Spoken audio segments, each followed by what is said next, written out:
Ini antara reban yang dah diserang oleh pemangsa lah. Habis tinggal bulu saja. Sudah dikerjakan oleh pemangsa lah. Nampak kat sini di reban ni bersebelahan dengan tali air. Tali air daripada kawasan hutan. Kepuasan. Terapi saya untuk saya mengambilkan sisa-sisa tu. Okey. Saya dengan ayam ni saya rasa ada keseronokan. Hmm. Tadi aku masukkan inilah ni yang kau tengok kontrol tu.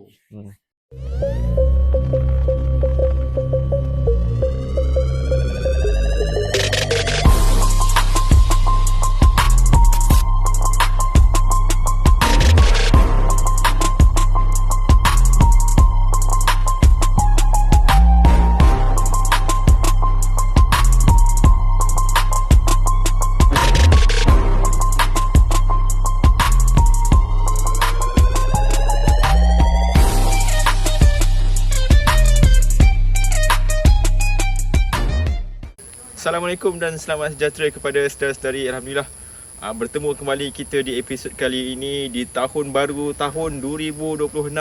Okey, sekarang saya berada di Kampung Panco, Senawang. Di sini merupakan chalet lah, chalet di tempat kawasan kami punya sahabat peternak.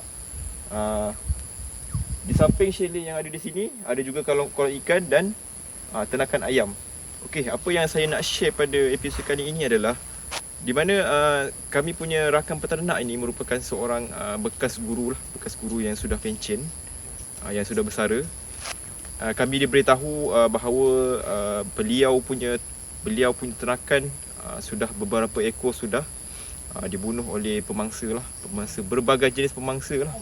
Kenapa banyak pemangsa? Sebab kawasan chalet ni kalau saya boleh nampak dikelilingi oleh hutan hutan, dan belakang itu ada kawasan tadahan air Senawang. Kawasan tadahan air ataupun tasik lah, boleh kata tasik dekat atas ni. So boleh nampak kat sini kawasan ni penuh dikelilingi oleh hutan, dan belakang ni ada sedikit kebun durian. Dan sebelah sana tu ada sedikit tali air. Jadi mungkin faktor-faktor geografi ini yang mempengaruhi kehadiran pemangsa untuk ke kawasan sahabat peternak kami. Okay, jom kita teruskan kita punya episod kali ini. Okay, ada pintu sini ya, kita kat.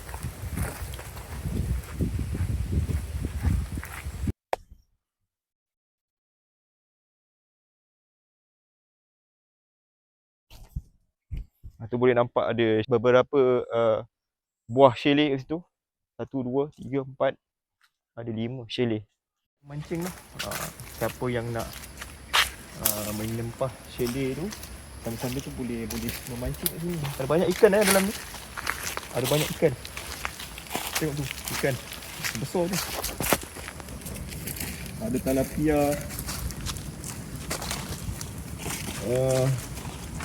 celi dan macam-macam lagi lah yang ada kat sini ikan ni.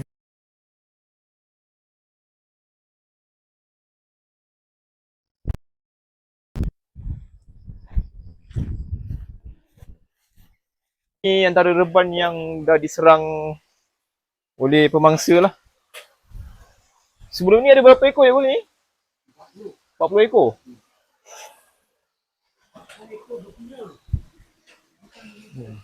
40 ekor betina habis licin. Tengok sini ada bulu, boleh masuk dalam ni. Tengok.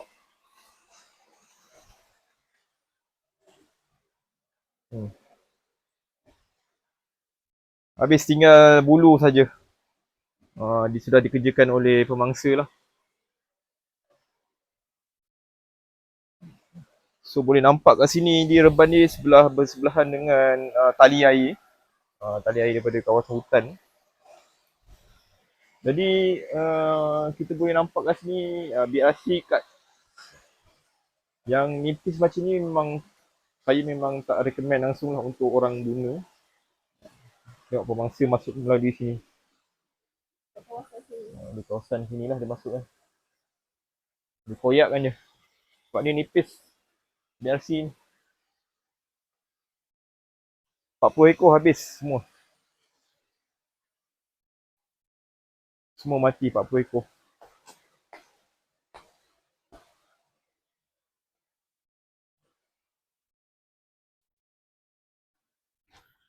Wah, tengok. Kalau siapa yang datang sini boleh bagi makan. Dan sana ada kolam mandi lah sana tu. Ha, nampak tu. Ada kolam mandi, ada chalet. Ada jaga adik bilang. Dan ada kebun-kebun durian. Saya tengoklah tu start tadi aku masukkan. Inilah ni. Dia yang kau tengok kontrol tu. Dia yang last tu dia tak beritahu kontrol. Mula-mula pam tu. Okey, baiklah. Sekarang kita berada bersama dengan pemilik chalet ini. Pemilik chalet di Kampung Pancur iaitu Cikgu Fahrul.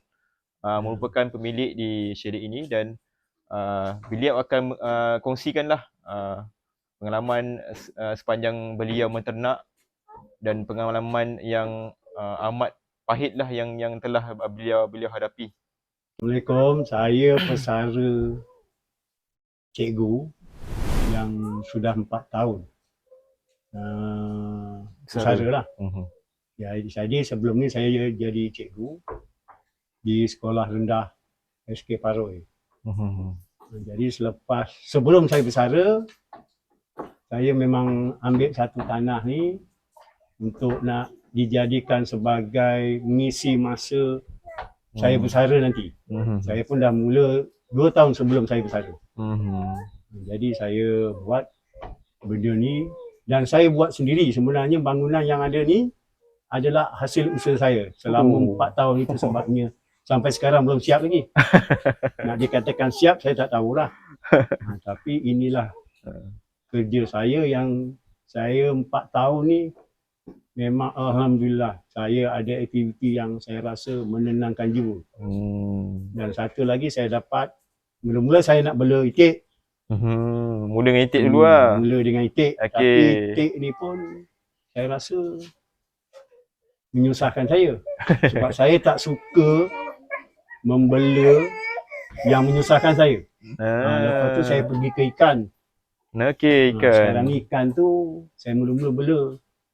Tapi entah macam mana saya dapat iaitu ayam yang saya rasa pelik.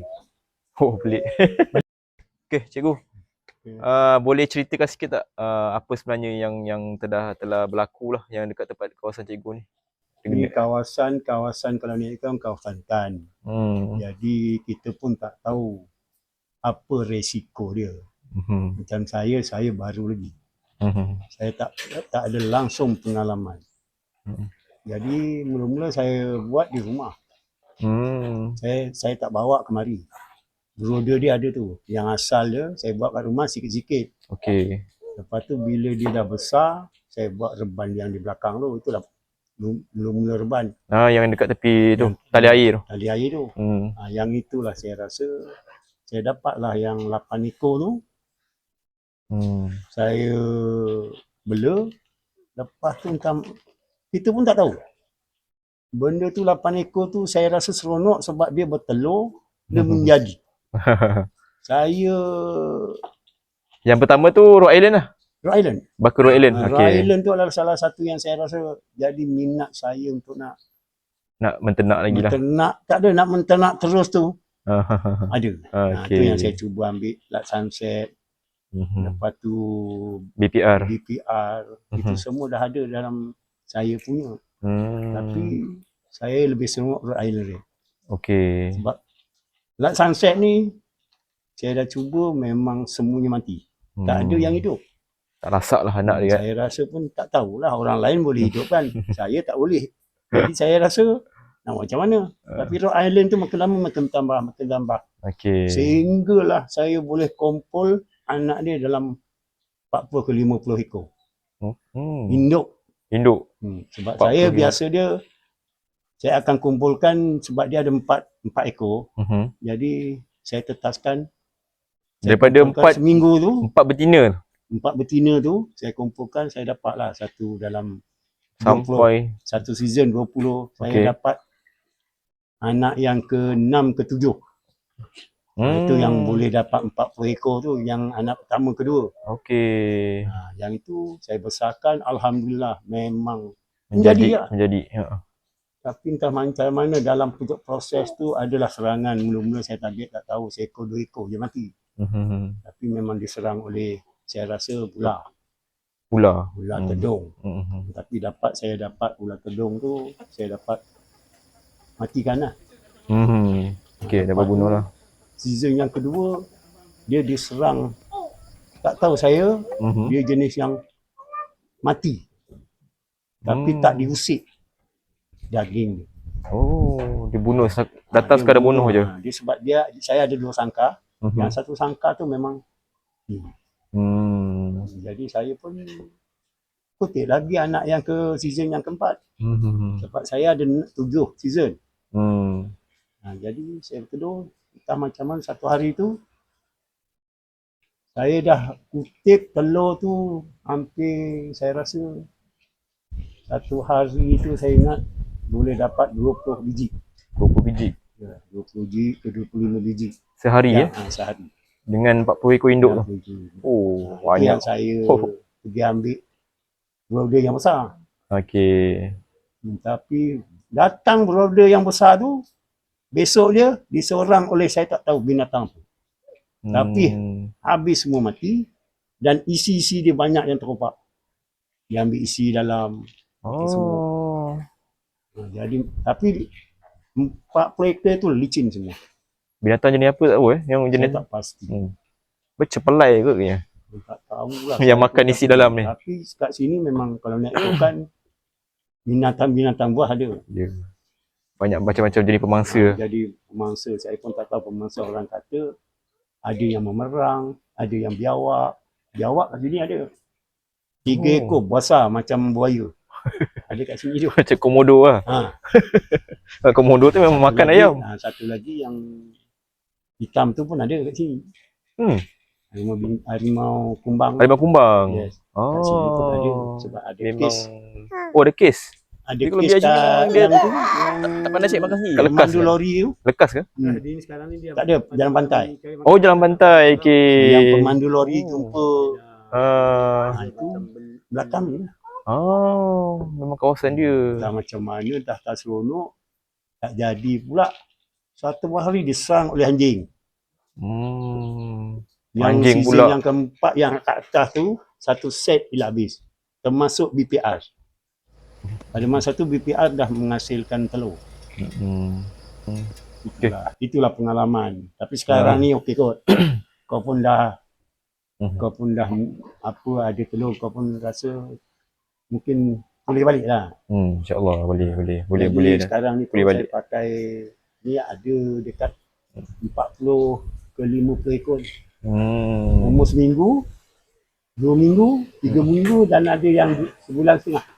Okey. Dia boleh redah tu. Ni. Boleh masuk melalui sini lah. Sini. Okay. Lepas tu.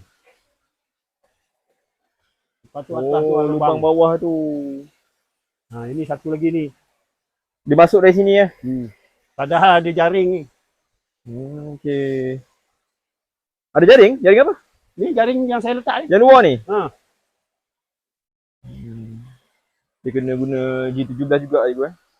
Itu yang saya pelik. Ganas dia betul boleh lepas jaring yang itu. Kalau dia dah masuk habis lah. Ini yang 40 ekor sini ya? Yang ni yang 40 ekor. 40 ekor. Yang BPR kat depan. Oh, BPR kat depan. Yang mula-mula tu dia tak kerja kan. Dia cuma matikan. Tapi yang kedua tu habis isi-isi dalam terbongkar. Saya pun pelik apa dia punya ni. Padahal dah pasang jaring. Yang kali kedua tu habis semua? Habis semua. Okey. Habis apa semua. Wah, ni projek baru lagi gue. Ni reban baru. Yalah, pada masa tu aku ada stok. Dah besar dah serolop. Cantik lah jantan dia.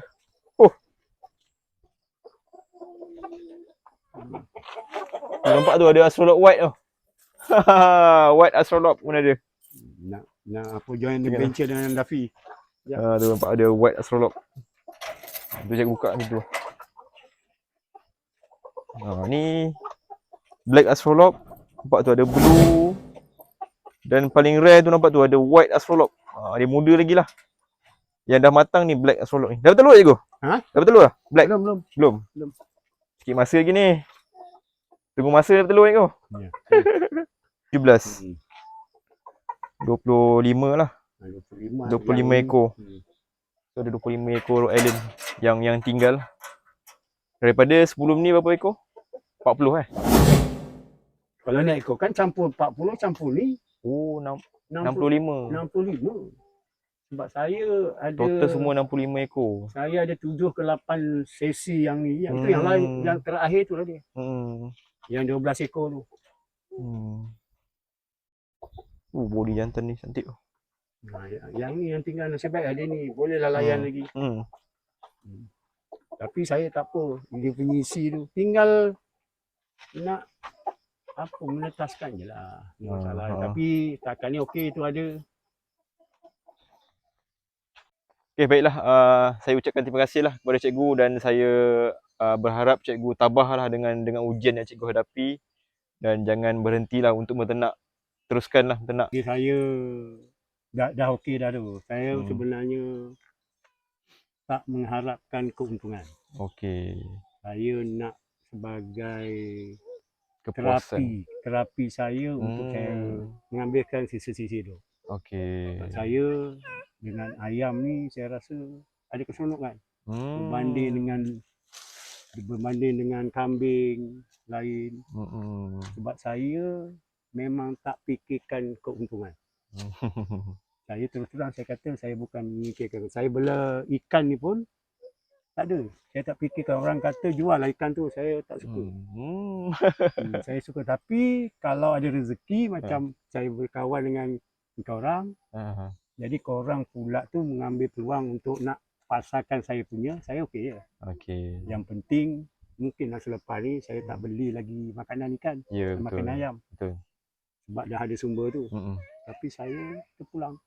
Benda ni kalau ada. Kalau tak ada makan sendiri. Takat ni saya dah makan. Saya rasa daging dia ni dia macam ayam kampung. Tapi dia lebih sikit. Rasa tu ada lebih sikit rasa dia. Dia tak ada rasa dia ayam kampung. Rasa ayam kampung, okey. Tapi dia punya Tekstur dia lah. Tekstur dia macam ayam daging. Lembut sikit. Tak lihat macam ayam kampung.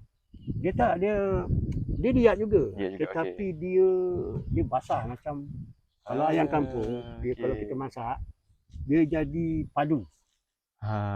Okay. Yang ini dia tak padu. Itu je. Jadi orang tak ada gigi macam saya, selamba yang makan. Okey, tapi ayam kampung kalau makan saya rasa saya yang ada gigi ni pun macam getah sipar juga gigit. Tapi saya yang tak ada gigi ni insya-Allah. Tapi nak merasa ayam kampung, inilah ayam. Tapi isi macam ayam kampung. Orang pun terkejut ayam ni ayam apa. Tapi itulah. Dia orang terkejut kalau kata ayam yang ya seekor RM50 anak. Anak seekor RM50. Okey, itu saja. Okey, baiklah. Terima kasih. Saya harap konten kali ini dapat memberi manfaatlah kepada anda di luar sana. Dan mungkin ada yang boleh memberi sedikit nasihat dan pandangan, cuba komen kat bawah. Okey? Okey, setakat itu saja konten saya pada kali ini. Assalamualaikum dan selamat menternak.